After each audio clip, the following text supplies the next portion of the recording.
Nsem-Pii TV nie. I'm going at the Nsem-Pii TV platform here so.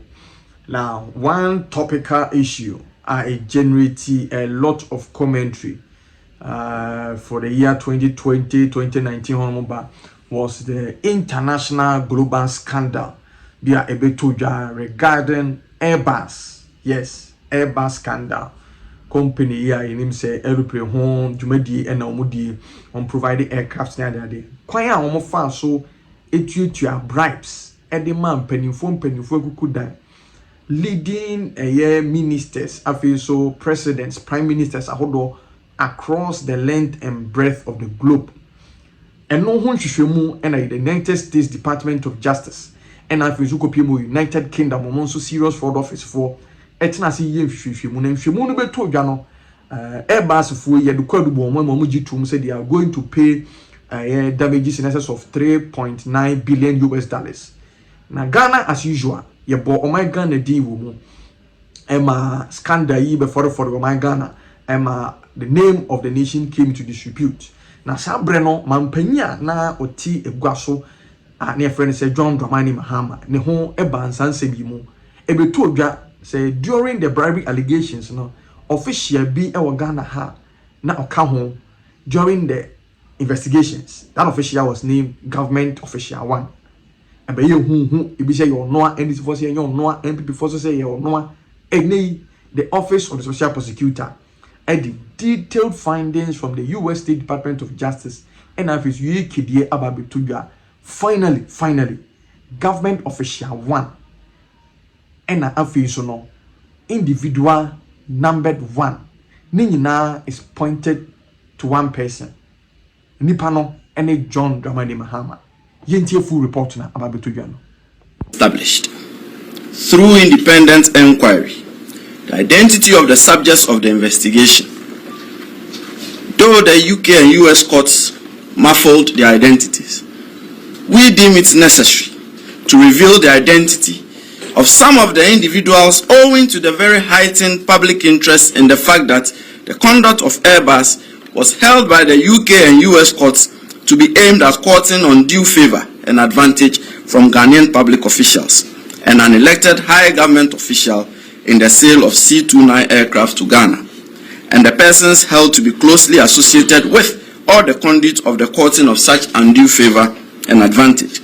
And also, in light of the occurrences in the context of the investigative and prosecutorial actions of the Ghanaian and UK authorities in the past 4.5 years. So, the OSP confirms the identity of the following individuals. Government Official 1, Individual 1. The individual described as Government Official 1 by the UK court and Individual 1 by the US court is John Dramani Mahama. He is a citizen of Ghana. He was the Vice President of Ghana from 7 January 2009 to 24 July 2012. He was the President of Ghana from 24 July 2012 to 7 January 2017. His tenure of office as the Vice President of Ghana coincided with the time frame of the UK and US investigation of the first Airbus campaign for the sale of 2 C-295 aircraft to Ghana. His term of office as the President of Ghana occurred during the UK and US investigation time frame of the second Airbus campaign for the sale of 1 C-29 aircraft to Ghana. Intermediary 5, Consultant 4. The individual described as Intermediary 5 by the UK court and Consultant 4 by the US court is known both as Samuel Adam Mahama and Samuel Adam Foster. He is a UK citizen and also a citizen of Ghana. He is a younger brother of the full blood of John Dramani Mahama, former president of Ghana, referred to above. His birth name is actually Samuel Adam Mahama, but he was adopted from Ghana and taken to the UK in 1972 by a British missionary couple. He assumed the last name of his adopted parents, Foster, at age 9. He lost touch with his Ghanaian family until 1997. Intermediary 6, Consultant 5. The individual described as Intermediary 6 by the UK court and Consultant 5 by the US court is Philip Sean Middlemas. He is a UK citizen. He is an English television and radio actor and businessman. He is a close friend of Samuel Adam Foster, otherwise known as Samuel Adam Mahama. Intermediary 7. The individual described as Intermediary 7 by the UK court is Leanne Sarah Davis. She is a UK citizen. She is a partner to Philip Sean Middlemas, referred to above. On 30 April 2020, the OSP requested the assistance of Interpol for the issuance of a red notice for the apprehension of Samuel Adam Foster, also known as Samuel Adam Mahama, Philip Sean Middlemas, Leanne Sarah Davis, and Sarah Fenno, the spouse of Samuel Adam Foster. The red notice was published by Interpol on 10 July 2020. On 13 May 2020, the OSP sought and obtained warrants from the Circuit Court Accra for the arrest of Samuel Adam Foster, Philip Sean Middlemas, Leanne Sarah Davis, and Sarah Fenno. In the general scheme of affairs, the Interpol red notice of itself is not an arrest warrant, and it is insufficient to secure the presence in Ghana of the non-resident subjects of the investigation without an accompanying request for extradition. The OSP is not a body mandated by law to request the extradition of suspects from foreign jurisdictions to the Republic. Thus, we could only rely on the agencies mandated by law so to do. In July 2020, the OSP sought, through the Ministry of Foreign Affairs and Regional Integration and the Ghana High Commission in the UK, the voluntary return to Ghana of Samuel Adam Foster, otherwise known as Samuel Adam Mahama, for interviewing by the OSP, since he is a citizen of Ghana, apart from the fact that he is also a citizen of the UK, but these efforts were unsuccessful. There was a pause in the investigation between November 2020 and July 2021, where there was no substantive special prosecutor. The investigation resumed in August 2021 after my assumption to office. By July 2022, it had become obvious that the mutual legal assistance process was yielding precious little. The OSP interviewed former President John Dramani Mahama on 5 January 2024 in Accra.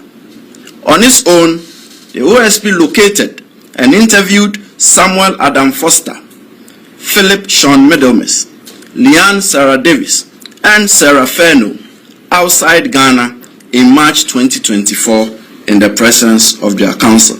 Don't ask me where and how we found them. I will tell you. Now, to our observations. The OSP's mutual legal assistance requested from the UK and US authorities placed the OSP in a position no better than any person who read the DPAs and the decisions of the UK and US courts on the Airbus matter. It was not a lack of industry or want of trying on the part of the OSP. In the end, the OSP had to conduct the investigation on its own without any real help. However, the DPAs and the decisions of the UK and UK courts served as a vital foundation for the OSP investigation. After all, the President's referral to the OSP was on the back of the DPAs and the judicial pronouncements. Therefore, the OSP investigative outcomes are substantially similar to that of the SFO of the United Kingdom and the DOJ of the United States. Our investigation shows, as captured in the UK and US deferred prosecution agreements, that Airbus indeed completed 2 sale campaigns in Ghana in respect of C-295 twin-turboprop military transport aircraft manufactured in Spain by a subsidiary of Airbus. The campaigns resulted in the sale of 3 C-295s. The first contract between Ghana and Airbus was signed on 3 August 2011 for the sale of 2 of the aircraft, and the second contract was signed on 5 March 2015 for 1 C-295. The 3 aircraft were delivered to Ghana on 17 November 2011, 19 March 2012, and 4 December 2015, respectively. That is to say, they were actually delivered. The OSP investigation also shows that in the general scheme of affairs, the acquisition of operational assets by the Air Force is driven by national and operational requirements. So when a need is identified, the Air Force Command develops a technical paper upon which providers are requested to make presentations on technical details, logistics support, and costs. If a provider meets the requirements, a formal contract in the form of a sales and purchase agreement are drafted by the provider for the consideration of the Air Force. Thereafter, stakeholder meetings are held among representatives of the Air Force, Attorney General's Department, Department of Legal Services of the Ministry of Defense, the Judge Advocate General's Office, and the provider, all aimed at arriving at a consensus on outstanding issues and conflicting positions and resulting amendments to the draft agreement. Thereafter, the agreement is submitted to the Ministry of Defense for cabinet and parliamentary approvals. The Air Force then constitutes a compliance team to work closely with the provider to ensure that the delivered item meets the agreed specifications. Ladies and gentlemen of the media, the processes leading to the purchase by the government of Ghana of 3 C-295 twin turboprop military transport aircraft from Airbus followed substantially the same pattern. Parliament approved the proposed transactions in 2011.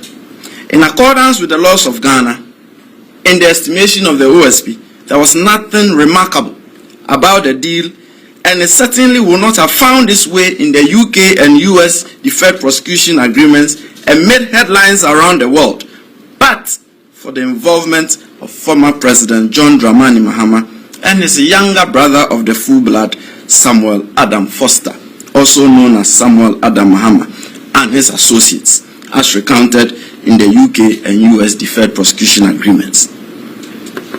The OSP investigation found no evidence that former President Mahama was involved or played any role in the procurement and maintenance of the agency relationship between Airbus and Foster and its associates in respect of the purchase by the government of Ghana of military transport aircraft from Airbus.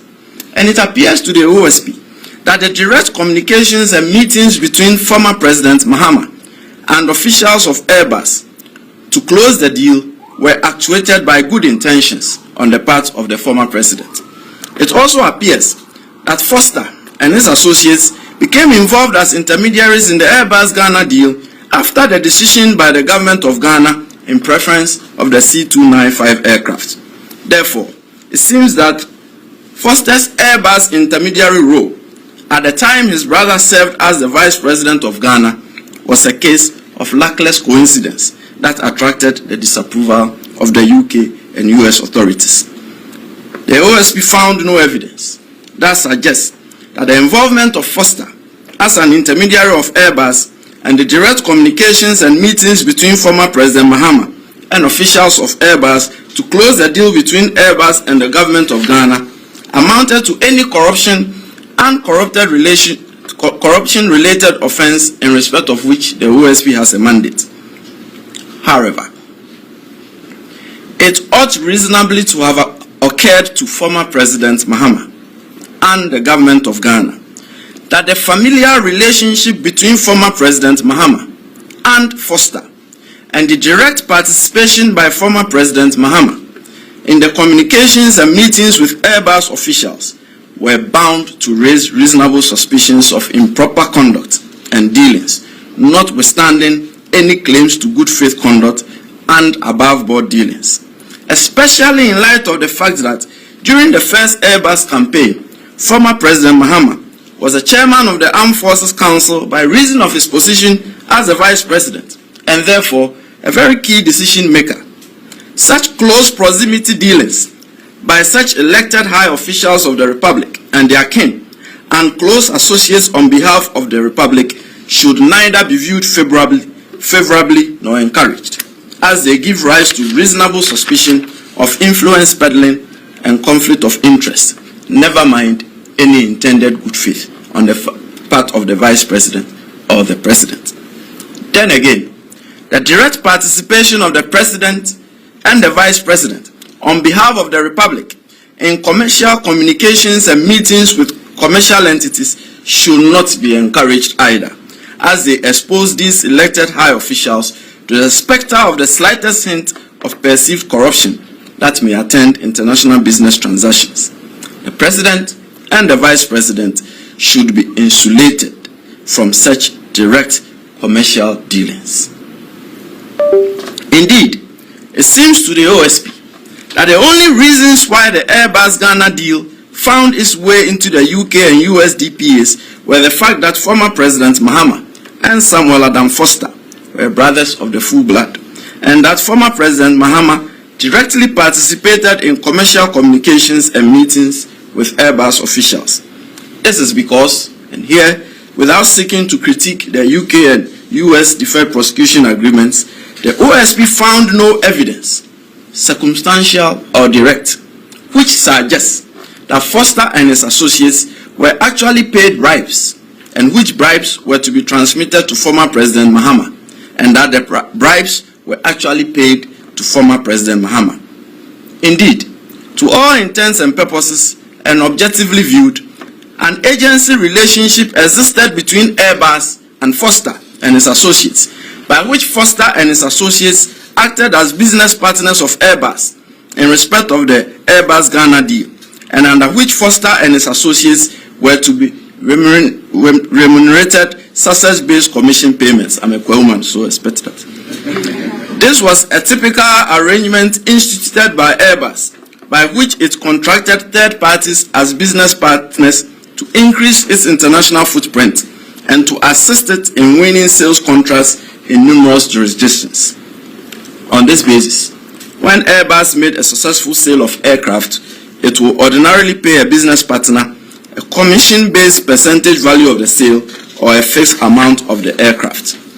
In this context, Airbus took the full benefit of the agency agreement with Foster and his associates and the services they provided to Airbus for a considerable length of time. This was so because the contract for the sale of the first 295s between Airbus and Ghana, which was clearly secured by Foster and his associates, was signed almost 2 months before Airbus issued its due diligence report on 30 September 2011, which led to the abrogation of the arrangement between Airbus and Foster and his associates. It was only when Airbus due diligence mechanism discovered the familiar relationship between former President Mahama and Foster that it abrogated the relationship. The abrogation by Airbus of the agency arrangement certainly portended to work, and did in fact work, grave unfairness against Foster and his associates. Therefore, the concoction of a plan by senior leadership in SMO International and the Defense and Space Division of Airbus to deliberately circumvent Airbus compliance rules by substituting Company D or the company Nsem-Pii TV